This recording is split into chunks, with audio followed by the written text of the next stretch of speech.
வீடியோவில் நம்ம என்ன பார்க்க போறோம்னா, மேஷ ராசிக்காரர்களுக்கு இந்த வரக்கூடிய ஜூன் 2ஆம் தேதி 2026 வரக்கூடிய குரு பெயர்ச்சி எத்தகைய ஒரு பெயர்ச்சியாக வந்து அடுத்த வரக்கூடிய ஒரு ஆண்டு, கிட்டத்தட்ட ஒரு ஆண்டுக்கு மேலேயே சொல்லலாம்.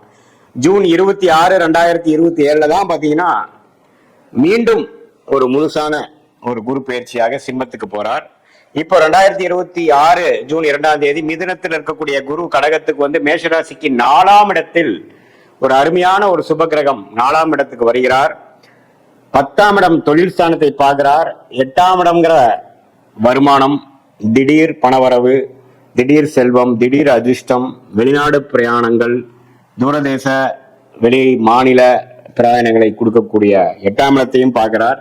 12ஆம் இடம் என்று சொல்லப்படுகிற விரயம், சுப விரயம், முதலீடு, வெளிநாடு செல்லக்கூடிய அமைப்பு, ஒரு இடம் விட்டு ஒரு இடம் போகுது, இம்போர்ட் எக்ஸ்போர்ட் ரிலேட்டடா பண்றது, பண விஷயத்துல நிறைய குடுக்கல் வாங்கல் புலக்காட்டங்கள் அதிகமாக கூடிய அந்த 4ஆம் இடத்தில் உச்ச குருவாக வந்து மேஷராசிக்கு பல வாழ்க்கை மாற்றங்களை கொடுக்கக்கூடியதாக 12 வருஷத்துக்கு ஒரு தடவை குரு உச்சமடைகிறார் இல்லையா? அந்த 12 வருஷத்துக்கு ஒரு தடையாக இந்த 2026 ஜூன் 2ஆம் தேதியிலிருந்து அடுத்த ஒரு வருடத்துக்கும் பாத்தீங்கன்னா குரு உச்சம் பலனை கொடுக்க போகிறார். குறிப்பா மேஷராசிக்கு 4ஆம் இடத்திலிருந்து பார்க்கறதுனால, ஒரு கேந்திர ஸ்தானத்திலிருந்து பார்க்கறதுனால ஒரு அருமையான ஒரு வளர்ச்சியை வாழ்க்கையில இதுவரை செய்து கொண்டிருக்கக்கூடிய வியாபாரமா இருந்தாலும் சரி, தொழிலா இருந்தாலும் சரி, வேலையா இருந்தாலும் சரி, நல்ல ஒரு முன்னேற்றத்தையும் மாற்றத்தையும் புரட்சிகரமான சில வளர்ச்சியையும் கொடுக்கக்கூடிய ஒரு பயிற்சியாக மேஷராசிக்காரர்களுக்கு குரு பயிற்சி அமைகிறது.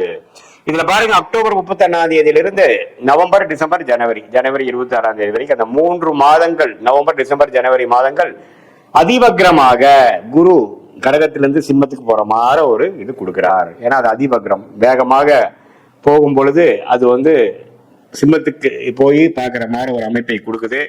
ஸோ அந்த 3 மாதங்கள் ஒரு விதமான மாற்று பலன்கள் கொடுக்கும். அது என்னங்கிறது நம்ம டீட்டெயிலா பார்க்க போறோம்.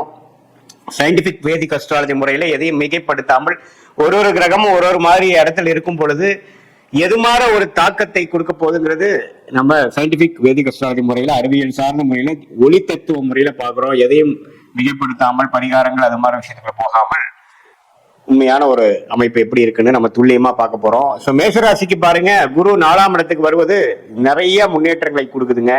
இடம் சம்பந்தப்பட்ட விஷயங்கள், வீடு சம்பந்தப்பட்ட விஷயங்கள், வாகனம் சம்பந்தப்பட்ட விஷயங்கள், தாயார் சம்பந்தப்பட்ட விஷயங்கள்ல நல்ல ஒரு மாற்றம், ஒரு நற்செய்தி, ஒரு அபிவிருத்தி, வளர்ச்சி எல்லாமே கொடுக்கக்கூடிய அமைப்பு இருக்கு. வேலையில் இருக்கிற சில நடுத்தர வயதில மேசராசிக்காரர்கள் தொழில் அமைப்புக்குள்ள போகக்கூடிய அமைப்பு இருக்கு.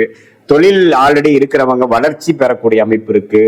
ஸோ எப்போ குரு வந்து நாளுக்கு வந்து வருகிறாரோ, 10ஆம் இடத்தை 7ஆம் பார்வையாக பார்க்கிறாரோ, 12, 8ஐயும் பார்க்கும் பொழுது நல்ல இதுவரை நாம செய்து கொண்டிருந்த முயற்சிக்கு தக்க ஒரு தருணம் வந்து கடகடன்னு சிலதெல்லாம் அமைஞ்சிருச்சு சாமிங்கிற சொல்றோம் பாத்தீங்களா? அது மாதிரி ஜூன், ஜூலை, ஆகஸ்ட், செப்டம்பர், அக்டோபர்ல நல்ல ஒரு அமைப்பை கொடுத்து அந்த நவம்பர், டிசம்பர், ஜனவரியில பாருங்க ஓரளவுக்கு நீங்க கஸ்டமர்ஸை பிடிக்கக்கூடிய அமைப்பு, புது ப்ராஜெக்டை பிடிக்கக்கூடிய அமைப்பு, வேலையில் இருக்கிறவங்களுக்கு நல்ல ஒரு சோசியல் லைஃப் இம்ப்ரூவ் ஆகி நெட்வொர்க்கிங்ல நிறைய ஒரு அனுபவம் கிடைக்கக்கூடிய அமைப்பு, இது எல்லாமே அதிவக்ரமாக போய் சிம்மத்தில இருந்து 7ஆம் 9ஆம் இடத்தை பார்க்கிறார்.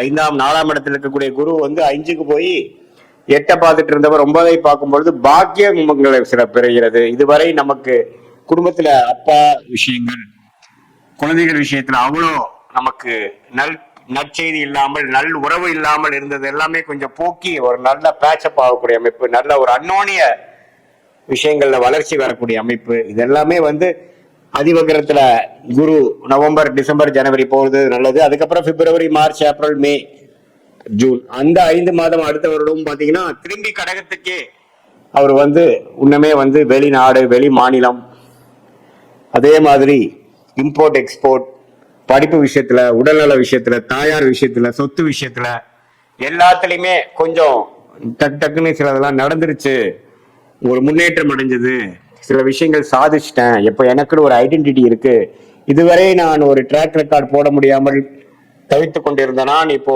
என்னால செய்ய முடியுதுங்கிற அளவுக்கு ஒரு நட் பலன்களை கொடுக்கக்கூடிய ஒரு குரு பயிற்சியாக மேஷ ராசிக்காரர்களுக்கு 2026 ஜூன் மாசம் வரக்கூடிய அந்த குரு பெயர்ச்சி நல்ல ஒரு பெயர்ச்சியாக இருக்கிறது. சனி 12ஆம் இடத்திலே இருந்து விரயங்களை கொடுக்கிறார், சுப விரயங்களை கொடுக்கிறார், டிராவலிங்கை கொடுக்கிறார், பல ரிசர்ச்ல பல முயற்சிகளை பண்ண வைக்கிறார்.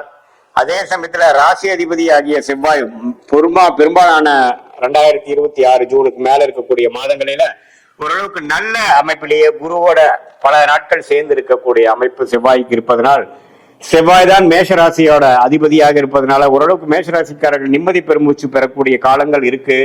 ஓரளவுக்கு 2025 பல விஷயங்கள் சரியா வரவில்லை, வர வேண்டிய பணம் வரவில்லை, பல விஷயங்கள் ப்ராப்பர்ட்டி ரிலேட்டடான விஷயத்துல ஒரு நற்செய்திகள் இல்லை அப்படிங்கிற அமைப்பெல்லாம் மாறி ஓரளவுக்கு நல்லாவே வந்துட்டோம் அப்படிங்கிற லெவல்ல கொடுக்கக்கூடிய ஒரு குரு பயிற்சியாக 12 ராசியிலேயே ஓரளவுக்கு நல்ல குரு பயிற்சியாக ஒரு அருமையான ஒரு பயிற்சியாக வாழ்க்கைக்கு வேணுங்கிற முக்கியமான விஷயமாகிய வேலை, உத்தியோகம், தொழில், இடம், தாயார், வீடு, வண்டி, வாகனம், சுகம், இது எல்லாத்தையுமே ஓரளவுக்கு நல்ல வளர்ச்சியும் அபிவிருத்தியும் கொடுக்கக்கூடிய அமைப்பாக நெக்ஸ்ட் ஸ்டேஜ் இன் லைஃப்க்கு நம்ம போகக்கூடிய ஒரு அடித்தளத்தை கொடுக்கக்கூடிய ஒரு ஆண்டாக ஜூன் 2026 இருந்து அடுத்த வரக்கூடிய ஜூன் 2027 வரைக்கும் இந்த 13 மாதங்கள் குரு பெயர்ச்சி நல்ல தாக்கத்தை மேஷராசிக்காரர்களுக்கு கொடுக்குதுங்கிறதா உண்மை.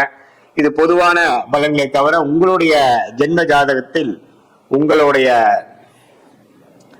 தசாபுக்திகள் எப்படி போய்கொண்டிருக்கிறது, நீங்க எந்த லக்னத்துல பிறந்தீங்க, பிறந்த தேதி, பிறந்த நேரம், பிறந்த ஊரை வைத்து வரக்கூடிய ஜாதகம் திருக்கணித பஞ்சாங்கத்துல போட்டு எடுத்து அதுல எது மாதிரி அமைப்புகள் போய்கொண்டிருக்கிறது, எது மாதிரி லக்னங்கள், எந்த மாதிரி நட்சத்திரத்துல பிறந்திருக்கீங்க, அதாவது நீங்க அஸ்வினி நட்சத்திரமா, பரணி நட்சத்திரமா, கிருத்திகை நட்சத்திரமா, எந்த நட்சத்திரத்துல பிறந்திருக்கீங்க அப்படிங்கறது நம்ம தெரிஞ்சுக்கிட்டோம்னா அதுக்கு தகுந்த மாதிரி ஒரு நல்ல அமைப்புகளை நாம என்ன தசா புக்திகள் போகுதுன்னு தெரிஞ்சுக்கிட்டு அது எந்த லக்னத்துக்கு அது எந்த மாதிரி தசை, எந்த லக்னத்துல பிறந்திருக்கீங்க தெரிஞ்சு அதுக்கு தகுந்த மாதிரி நாம பலன்கள் எடுத்து இப்ப நம்ம பேசின அந்த குரு பயிற்சி அந்த விஷயத்தையும் சேர்த்து வைத்து நம்ம பார்க்கும் பொழுது உங்களுடைய அடுத்த வரக்கூடிய ஷார்ட் டேர்ம் எப்படி இருக்கு, அடுத்த வரக்கூடிய லாங் டேர்ம் எப்படி இருக்கு, எல்லாமே நம்ம துல்லியமாக சயின்டிபிக் வேதிக் அஸ்ட்ராலஜி முறையில உங்களுடைய பிராப்தங்களை அறிந்து அதுக்கு தகுந்த மாதிரி திட்டங்களை தீட்டி வாழ்க்கையில் எளிதில் வெற்றி பெற முடியும்